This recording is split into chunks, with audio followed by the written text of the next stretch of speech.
Is now really the time to list my home? This graph and this week's market update are the answers to that question. So let's get into it. Thank you so much for taking a few minutes to join us for our real-time market insights into our local housing market. My name is Scott Parker. I'm the Vice President of Sales and Marketing at John Greene Realtor, and I'll be presenting some of the findings that we have for this week. So let's get into it.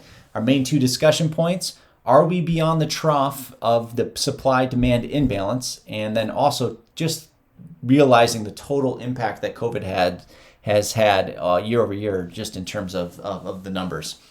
So we're going to go back to this graph because this is showing us the total number of homes currently in a listing agreement, either active or temporarily not showing. And you can see this number just slightly edging up, which indicates we have probably seen the trough in terms of the supply and demand imbalance, which is supported by annual trends where we do start to see supply start to increase into April and then works its way all the way up to a peak in late summer. So it does look like the data is supporting that.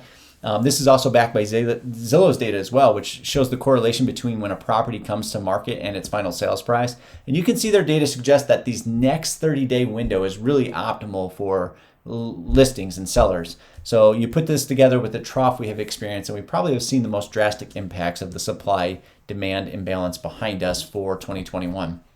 Here's a look locally. So we're looking at new listings first for the 4 counties that we track, and you can see just how steady our new listing inventory has been these past 3 weeks. Still way off normalized seasonal levels, as you can see from the 2019 line. And then you can see the total impact of COVID in the 2020 line as more and more sellers started to rethink their decision to list their home in the pandemic this week last year. Here's under contract activity, and you can see we had a strong uptick in contract activity these last couple weeks, pretty steady week over week. And you can definitely see we're outpacing 2019. And again, you really see the impact of the pandemic in the 2020 line as buyers started to back off a little bit this week during the beginning of the pandemic.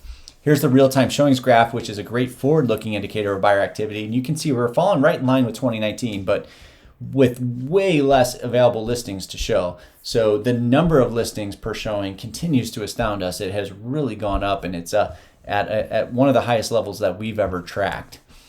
Here's off-market activity, which this really represents the active listings that decided to come off the market because they were unsuccessful in selling.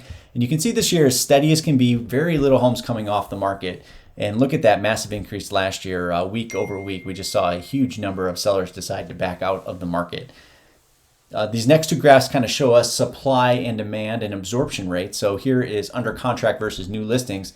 A typical market will see this number around 50-60%, which just means that for every 10 new homes that come to the market each week, we'll typically see 5 to 6 go under contract. And this chart and the next ones do really give you a feel for the balance of the market. And we just continue to stay at this very high level of absorption. But if you go back to that 4th week in January, the 1st week in February, it does look like we've come off of the peak of the imbalance.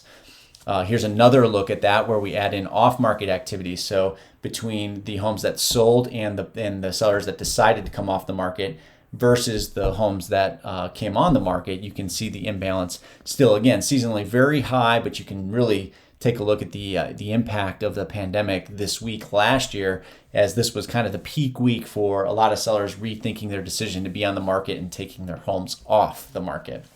So to recap, the market remains white hot, but it does appear the largest imbalance is behind us. So for buyers that still haven't found a home, this is an encouraging sign. For sellers, we still are seeing an uncanny imbalance. And so if you are considering listing a home, we remain in a very optimal window here, and the data would suggest for the next 30, maybe 45 days is the most optimal window. So thanks, as always, for joining us. If you're thinking about selling in 2021 and want to have a leg up, we're happy to put these market reports directly in your inbox. You can sign up for free at jgrmarketinsights.com. We also have a proprietary tool called a buyer market analysis that, in conjunction with Zillow and Realtor.com, we can not only show you what your home is worth, but we can also show you exactly how many people are looking for a home just like yours online. Pretty cool. If you'd like a free buyer market analysis on your home, head over to homevalue.johngreenrealtor.com and we will hook you up with that. Thanks again for joining us this week, and we will see you back here next week.